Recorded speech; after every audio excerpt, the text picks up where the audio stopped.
Peace, Saranao! Peace, peace, peace, Saranao! Peace, peace, peace, Saranao! Peace, peace, peace, Saranao! Peace.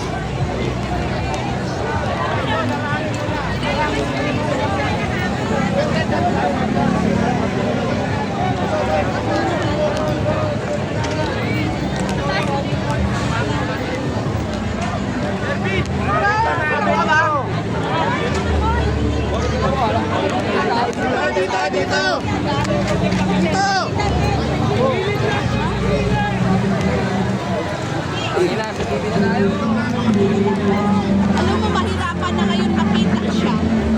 Dami ng tao.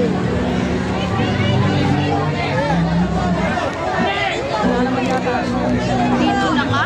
Isa-isa doon, hindi po dito. Doon po. Oo, kano na.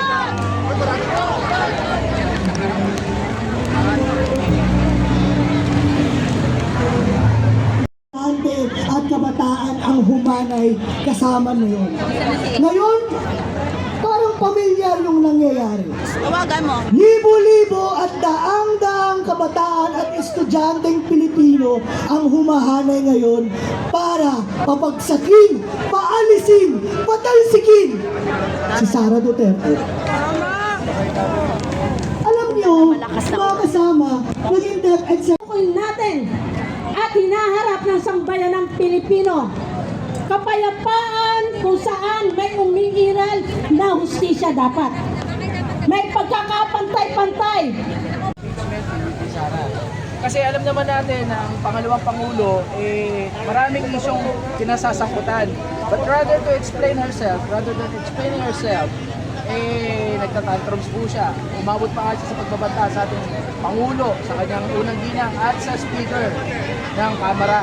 So hindi na po tama itong mga nangyayari. Lagi na sinasabi na sila ay makabayan, pero ang kanilang ginagawa naman ay taliwas dito dahil gusto nilang magkawatak-watak ang bayan. Si Pangulong Bongbong Marcos Jr. ay nananahimik. Gusto magtrabaho. Ultimo nga itong impeachment, sinabi niya hindi niya muna nakikitang paraan para sa ngayon. Siguro baka politically ang kanyang analysis. Pero tayo, dahil di naman tayo mga politiko, tayo mga ordinary taong bayan, sana tayo mga vlogger, mga kakasama tayo mga bayaran.